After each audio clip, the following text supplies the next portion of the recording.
Hello student, मैं Jitendra Kumar Jaiswal Chandrabhan Singh inter college इटबहरा गौर बस्ती द्वारा संचालित ऑनलाइन क्लास में आपका स्वागत करता हूं। आज हम लोग कक्षा 9 की केमिस्ट्री में पढ़ेंगे गलन तथा गलनांक, मेल्टिंग एंड मेल्टिंग पॉइंट। ये केमिस्ट्री के पहले चैप्टर से संबंधित है। आप जानते हैं केमिस्ट्री का जो पहला चैप्टर है वो है हमारे आसपास के पदार्थ, हमारे आसपास के पदार्थ। आप लोगों ने इस चैप्टर में ठोस, द्रव और गैस अवस्थाओं के बारे में पढ़ा था तथा उनको बदलने, यानी ठोस को द्रव में बदलने, द्रव को गैस में बदलने या फिर गैस को द्रव में बदलने के लिए कुछ भौतिक अवस्थाओं के बारे में आप लोगों ने पिछली वीडियो में पढ़ा था। उन्हीं में से आपका जो पहला, हम इसको पहला ही कह सकते हैं, पहला जो भौतिक प्रक्रिया है वो क्या है? गलन तथा गलनांक। आपने कभी आइसक्रीम खाया होगा तो आइसक्रीम कैसा होता है? ठोस अवस्था में होता है वो, ठीक है, ठोस अवस्था वाला आइसक्रीम।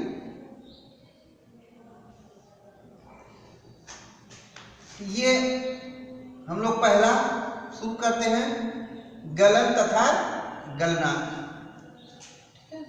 आप लोगों ने बर्फ को देखा होगा। बर्फ किस अवस्था में रहता है? ठोस अवस्था में। और जब बर्फ को कहीं रख दिया जाता है किसी स्थान पर या बाहर की कहीं स्थान पर रख दिया जाता है तो बर्फ धीरे धीरे पिघलने लगता है और पिघलने के बाद बर्फ किस अवस्था में आता है? द्रव अवस्था में। साधारण भाषा में हम लोग कहते हैं कि बर्फ क्या हो गया? गल गया।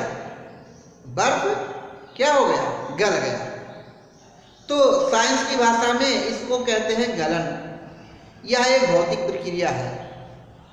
अतः हम ये कह सकते हैं कि वह भौतिक प्रक्रिया जिसमें ताप के प्रभाव से पदार्थ की ठोस अवस्था किस अवस्था में?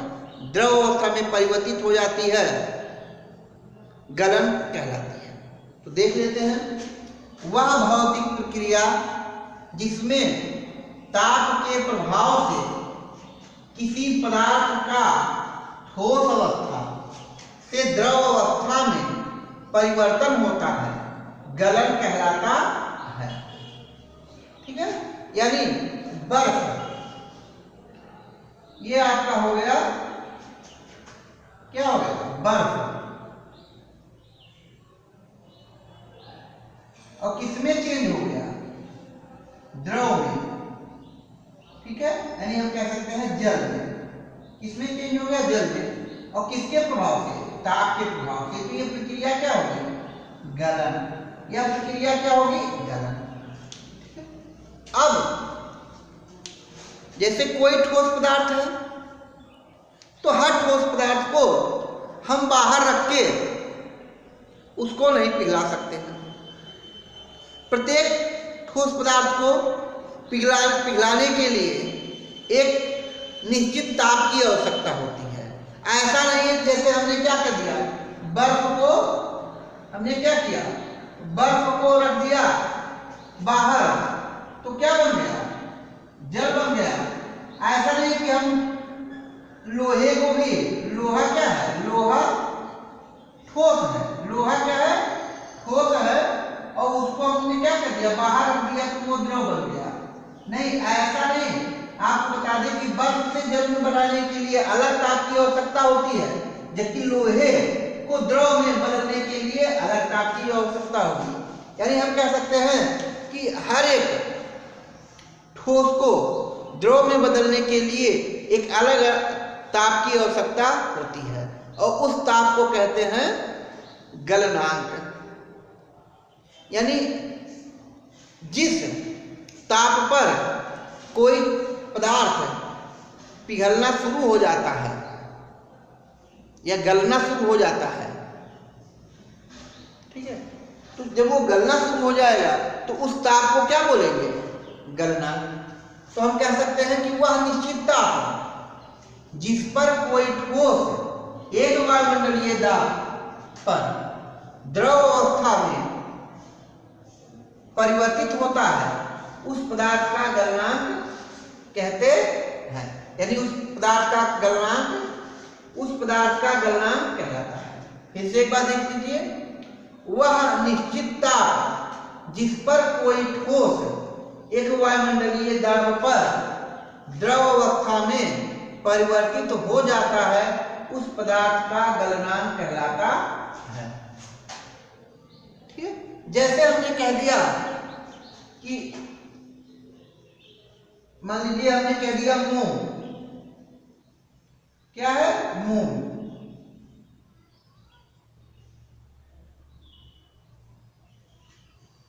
मोम जो है हमने देखा कि 70 डिग्री सेंटीग्रेड पर, कितना?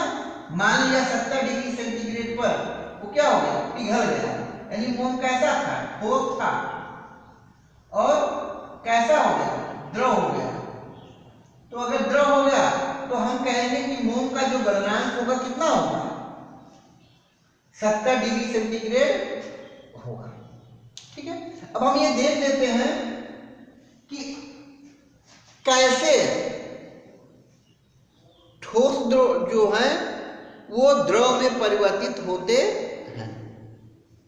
कैसे का मतलब है कि हम इसकी जो व्याख्या है अणुगत सिद्धांत के आधार पर करेंगे। कैसे करेंगे? अणुगत सिद्धांत के आधार पर व्याख्या करेंगे। तो देख लीजिए, अणुगत सिद्धांत के आधार पर गलन की व्याख्या। आप जानते हैं कि ठोस जो होता है उसके अणु पास पास होते हैं। ठोस के अणु कैसे होते हैं? पास पास होते हैं और वो एक दूसरे से आकर्षण बल द्वारा बंधे होते हैं। इनके मध्य आकर्षण बल ज्यादा होता है। इनके मध्य क्या होता है? आकर्षण बल ज्यादा होता है, इसलिए इनके अणु अपने स्थान को छोड़कर कहीं जाते नहीं हैं। मतलब कि क्या होता है? आकर्षण बल अधिक। ठीक है, इनके अणुओं में क्या होती है? अणुओं की गतिज ऊर्जा कम और इनके बीच जो ये स्थान होता है अंतरा अणुक स्थान, ये भी क्या होता है? कम होता है। तो ये तीन चीजें होती हैं। पहला नंबर कि जो आकर्षण बल क्या होता है? अणुओं के मध्य आकर्षण बल क्या होता है? अधिक होता है। दूसरा नंबर अणुओं की गतिज ऊर्जा क्या होती है? कम होती है।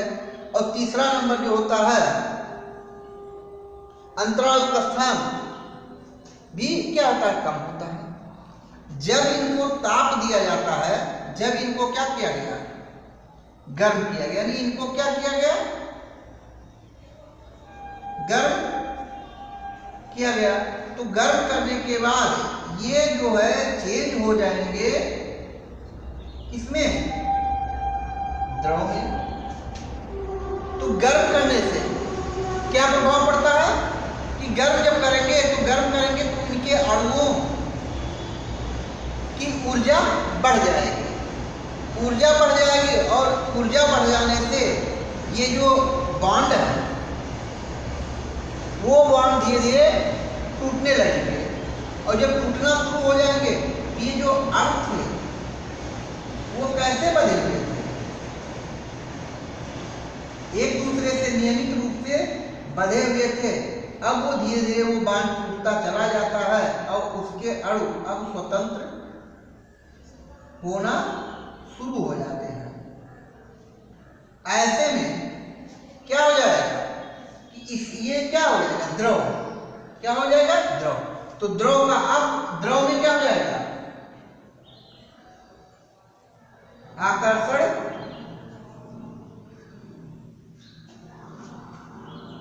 आकर्षण बल, ठीक है, अधिक। इसका मतलब ठोस की अपेक्षा द्रव के अणुओं के मध्य आकर्षण बल क्या होता है? अधिक होता है। गतिज ऊर्जा अधिक। गतिज ऊर्जा भी क्या हो जाता है? अधिक हो जाता है। और तीसरा नंबर अंतराणु का आकाश, अंतराणुक स्थान, ये भी क्या रहता है? बढ़ जाता है। यानी ताप के प्रभाव से आकर्षण बल कम हो जाएगा। आकर्षण बल यहाँ ऊपर क्या हो जाएगा? आकर्षण बल कम। तो हम कह सकते हैं कि ताप के प्रभाव से ठोस के अणुओं में परिवर्तन हो जाता है। क्या क्या परिवर्तन होता है?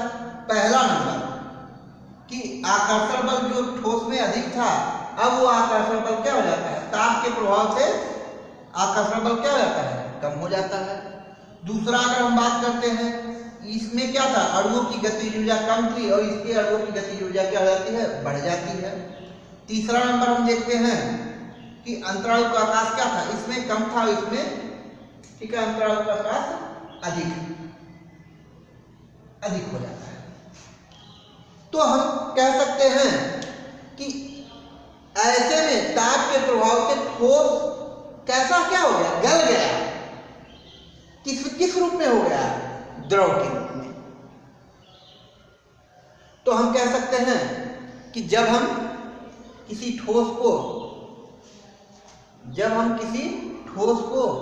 क्या करते हैं?